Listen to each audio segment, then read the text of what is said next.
right, you grew up in Vermont, which is syrup country. It is syrup country. Yeah. When did it change to grape country? There are grapes in Vermont, and they're doing a great job with them. Yeah, it's challenging. But I mean, we grow grapes in Texas, and it's challenging here too. So. I was talking to you in the green room about how you ended up in wine, and you said, "Well, I'm just kind of one of those people who loves all kinds of things. I mean, you're an opera singer. You do all kinds. You love square dancing." I do. Yeah, absolutely. It's one of those multidisciplinary things where you can study sort of molecular biology and then move into geology and history and culture, and you get to drink at the end of the day. Yeah. So all right, and then make a living with it. You have like Goodnight Hospitality, for example, located in Montrose, which all these different restaurants you have like a great personality to each one of them. They're very individual. Yeah. All right. So you've, there you go, right there. Goodnight Charlie's, you have that as well. And then, of course, Montrose Cheese and Wine and Rosie Cannonball. Okay, so let's go through some of these wines. Should we taste some wine? Because there's so many wines out there today that it's hard for a lot of us to choose. 100%. You shouldn't choose just from the label.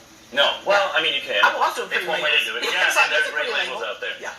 But I think find a wine shop where you trust the people who are selecting the wines and talk to them about them, because there are so many wines. I mean, people walk in every day and say, "Hey, David, have you heard of this wine?" And it's like, you know how many wines there are? Yeah, right. No, right. I'm Instead, sorry. if we say to you, "I like dry," or "I like this," or "I'm looking for that," or just tell me what you like. So we're starting with some several feasts, champagne. So champagne is always a great choice. It pairs with everything. It's delicious. It's bubbly. It's festive. And I think it's always. What we have right here? Yeah, this is okay. Cheers. Here we go. Cheers. Yes. Okay. Let's see. Oh, that's very good. Delicious, right? Yeah, that's very good. Champagne is always the right choice. Yeah. And for like Valentine's Day, great occasions. But honestly, people should drink champagne throughout every meal. Okay. Of course they should. I mean, right? It's just it works well with food. It's just super versatile. Just do it responsibly, people. All right. Sure. Okay. So and of course, easy things to do it with. Yeah, so we chose some cheeses over at Montrose Cheese and Wine. We got Shannon McCracken, who's our cheese monger, and selected some stuff. I think cheese and wine is an easy go-to for a special occasion, but also just hanging out with friends. It also looks romantic. If you can't cook, right? You just throw this on a plate. Put that down, or have Shannon do it for you. In my case, right? Oh my gosh, that cheese is amazing. Isn't that delicious? It's got like a lemon zest to it. So that one I actually paired with this wine by Scribe Winery. They're in Sonoma. Yeah, we're just moving right through. So Scribe makes this wine sort of like Beaujolais Nouveau. It's 100% Pinot Noir, but it's made to be consumed like within the year. This is 2019, so it's a baby wine. I serve it with a chill. It's almost rosé. Yeah. It's just juicy and fun. I ask every sommelier this, and I've not gotten a satisfactory answer yet. Great. So here's your chance. So here we go. Yeah. When I get iced tea at a restaurant, y'all fill it to the top. Why I get water, you fill it to the top, and then you get stingy with it with the wine. So what's going on here? It's a fact. Yeah. I think it just is harder to drink out of a super full glass. We're thinking of you. Yeah. Here we go. Got it. Yeah. All right. So. Do you think the whole bottle is going to go right about there? Right there. All right. So this is good too. Completely different taste to it. Right. And then for Valentine's Day, finding a wine that is from an appellation called Saint Amour just makes sense. So the Saint of Love. This is Beaujolais. This is Gamay from a tiny little family in the northern part of Beaujolais. It's light, it's juicy, it's delicious. It goes with all of these cheeses. I paired it with a cheese from Vermont because you're from Vermont. Okay, right. Which was the cheese from Vermont? Invierno, right here. Okay.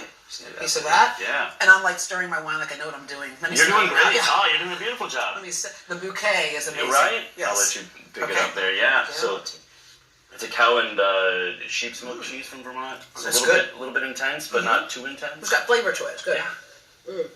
We're an intense group of folks in Vermont. Love it. Okay. Isn't that nice? Brother-in-law's from Vermont. You're right. Y'all should get together. Right. Okay. I probably know him. It's a very small state. It's not like Texas. And then finally, from the folks at Robert Sinsky, really wonderful people in California. And this one's a little bit more, I need a bigger, fleshier, fuller-bodied style of wine. It's Bordeaux varieties, but delicious and made by great people with organic grapes. See, that's really good, too. That's right. I would have to make my home... If I pour all these together, does that create a different vintage? Yeah, absolutely. The Deborah Cuvée. Yeah, Deborah We'll bottle it. We'll see what we can do with it. Part of being a sommelier, what's so cool about it, you get to travel the world, but it's about more than just wine. It's about culture. It's about languages. It's about, when I was in France, how prideful they are about making it and keeping a tradition that's been going on for so long. 100%. Yeah. No, it's sort of the fun part, and getting to know the people who make the wines. It makes it all personal, and the people who make cheese, honestly, as well. It's like, well, now I'm not just talking about, this wine, which is delicious and I want to drink it, but I'm talking about Maria Sinsky, who I adore, who's an amazing chef, and, we have a great relationship. And so it's like, I want to support the good people and all support good things. Yeah, and it brings people around the table who take a little bit of time with each other. Absolutely. All right, what is your best advice for folks who, because a lot of people get intimidated, you walk into the store, it used to be wine was for a certain group of people, Sure. And today with all the wineries out there, that a lot of people, everybody can enjoy some wine now, right? But we walk in and there's this wall of bottles. Yeah, breathe, don't be scared, it's right. fine, it's just fermented grape juice. Yeah. It's going to be okay. Yeah. I think just honesty as far as saying, hey, this is what I drink, this is the most recent bottle I had that I really enjoyed, help. And hopefully somebody will be humble enough to say, okay, let's start here. You like this, and taste through a few things. I usually go to the stores that have the tastings, and I just keep circling back around. And I'm like, oh, what's that? Oh, that's good. Oh. And then you finish, and you're like, I don't even remember what I had, but it was really good, and I'm going to buy a bottle. All right. Thank you so much. No, thank you. And to learn more about Master Sommelier David Keck, visit GreatDayHouston.com. And to see more Cadillac Shaping Houston stories, visit ShapingHOU.com.